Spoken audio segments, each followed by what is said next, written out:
What is happening there? J Gamer Dude here, and let's talk Game Awards.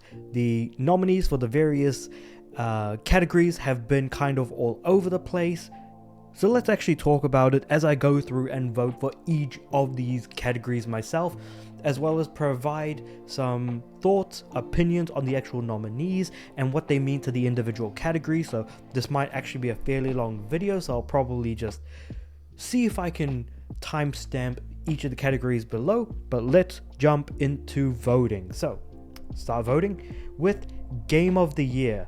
Now I cannot wait for the Game Awards medley because there's going to be some bloody good music in this one.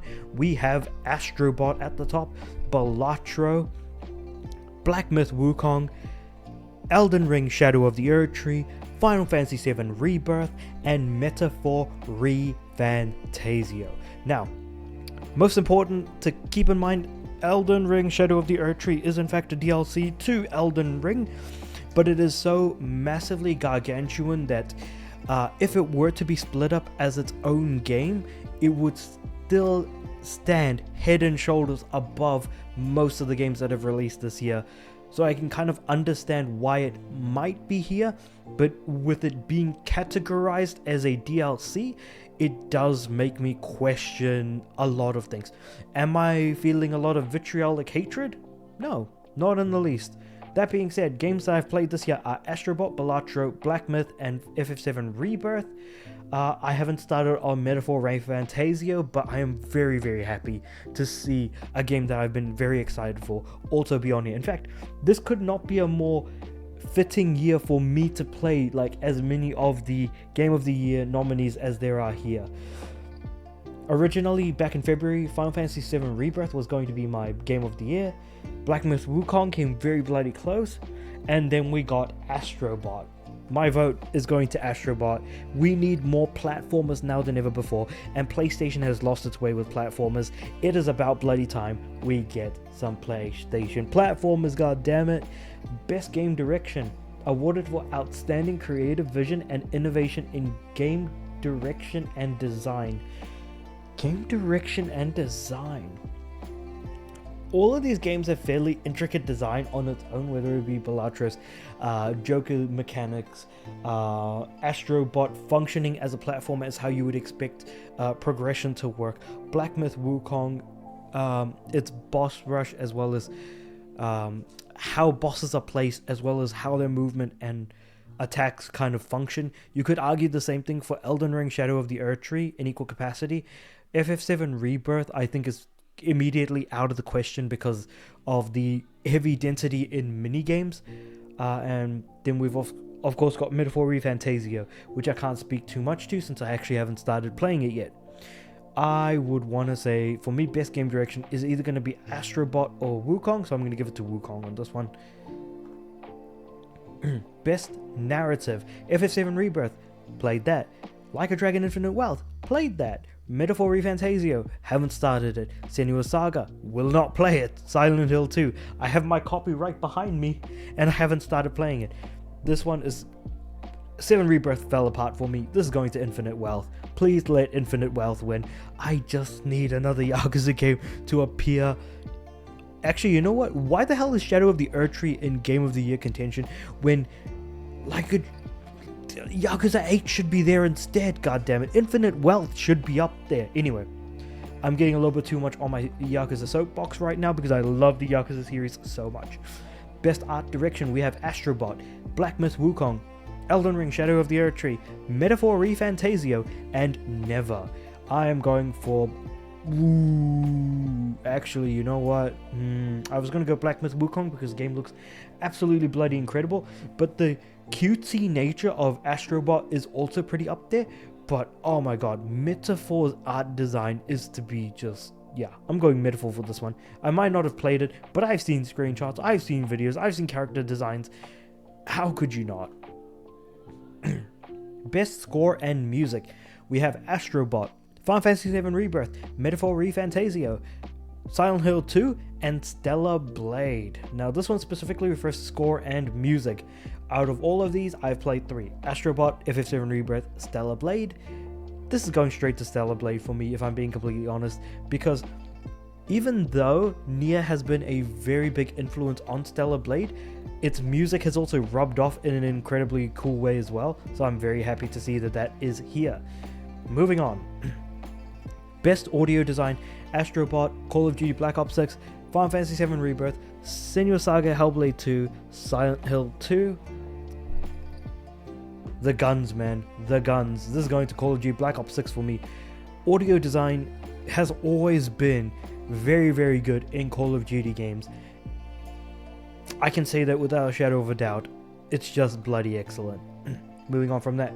Best performance: Brianna White, FF7 Rebirth, Hanatel, Life is Strange, Double Exposure, Humberly Gonzalez, Star Wars Outlaws, Luke Roberts, Silent Hill 2, Melina Juergens, Senua's Saga, Hellblade 2. This is going to Brianna White, 100%. She plays Aerith. Bloody excellent job with that. Innovation and accessibility: Call of Duty Black Ops 6, Diablo 4, Dragon Age the Veilguard, Prince of Persia The Lost Crown, Star Wars Outlaws. Dragon Age the Veilguard doesn't deserve any awards. I'm just immediately going to discount that completely.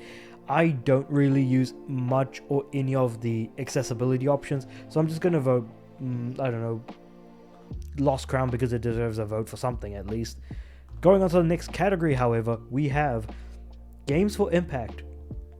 For a thought-provoking game with a pro-social meaning or message: Closer the Distance, Indica, Never, Life is Strange, Double Exposure, Senua's Saga, Hellblade 2, and Tales of Kencera Zal. I'm going for Indica on this one because that's the only game I've played on this list.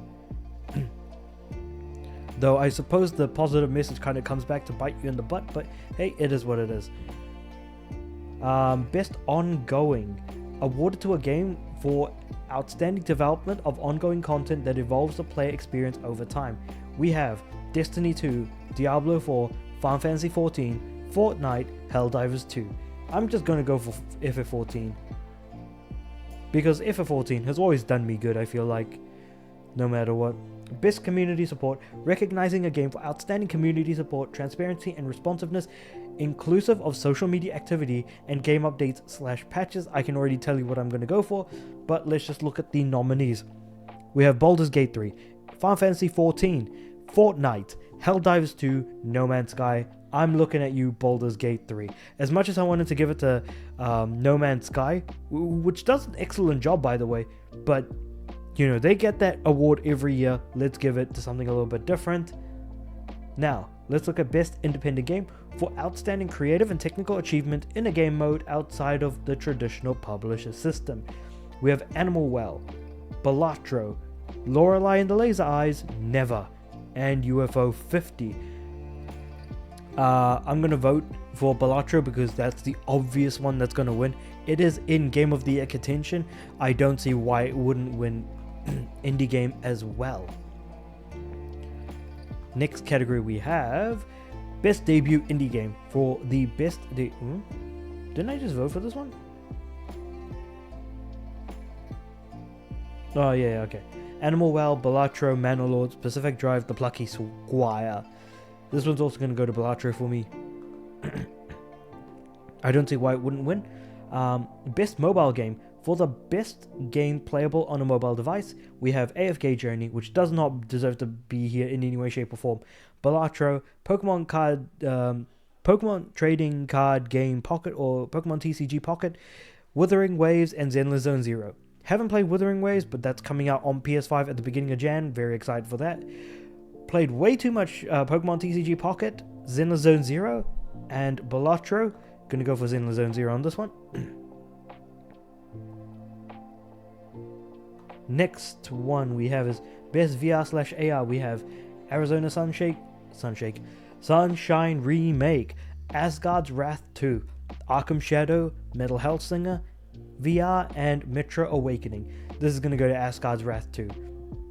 I've not played it, but there are a lot of 10 out of 10s that this game has been getting, so why the hell not, I suppose. I feel like a lot of people are going to be voting for it anyways.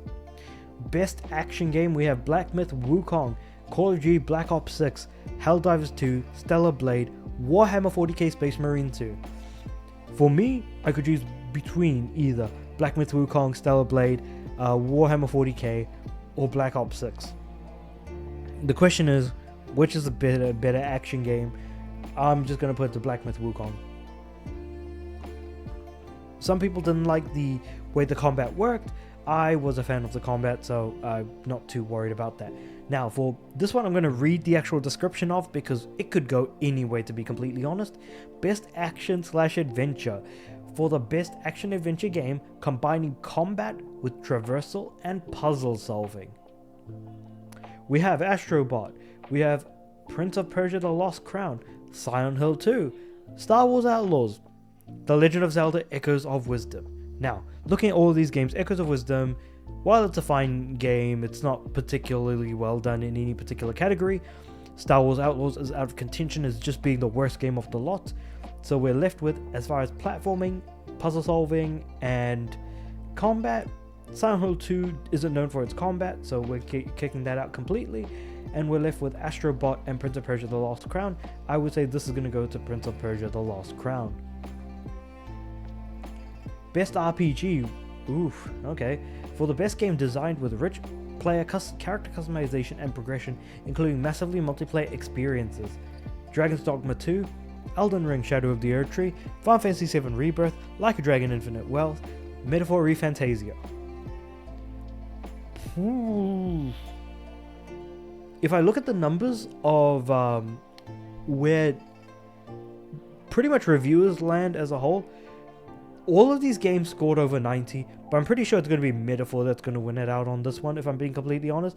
I might not have played it, but hey, it's in Game of the Year contention. But then so is Shadow of the Erdtree, which I wouldn't even count as an RPG, more of an action game really, and FF7 Remake. But to be completely honest, Metaphor ReFantazio falls more in line with what I would call an RPG. Best fighting game. For the best game designed primarily around head-to-head combat. Dragon Ball Sparking Zero, Grand Blue Fantasy vs. Rising, Marvel vs. Capcom Collection Arcade Classics, Multiverses, Tekken 8. So immediately Multiverses is out, because this is not really head-to-head, it's more like everyone trying to beat the living daylights out of each other in equal capacity, as 4 to 8 characters are on screen at one time. Marvel vs. Capcom Arcade Collection, it's just way too many good games in a single collection, so it feels incredibly unfair. Grand Blue Fantasy vs. Rising, probably the worst game of the lot. Dragon Ball Sparking Zero, too much fanfare I feel like, so my vote's actually going to go for Tekken 8 on this one. Next category, we have Best Family Game or Best Nintendo Game. So we have the first Nintendo game, Astrobot. The second Nintendo game, Princess Peach Showtime. The third Nintendo game, Super Mario Party Jamboree. The fourth Nintendo game, The Legend of Zelda: Echoes of Wisdom. The fifth Nintendo game, The Plucky Squire. My vote's going to go for Astrobot, as I like to call it, my favorite Nintendo game. Moving on.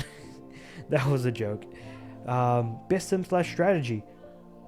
So, best game focused on real-time or turn-based simulation or strategy gameplay, irrespective of platform. Age of Mythology. I thought that all these categories would be irrespective of platform. Age of Mythology Retold, Frostpunk 2, Kunitsugami Path of the Goddess, Manor Lords, or Unicorn Overlord. I wish more people played it, but Unicorn Overlord's getting my vote. But I feel like Frostpunk 2 is going to carry this one out to the end. Best Sports/Racing for the best traditional and non-traditional sports and racing game. F1 24, EA Sports FC 25, NBA 2K25.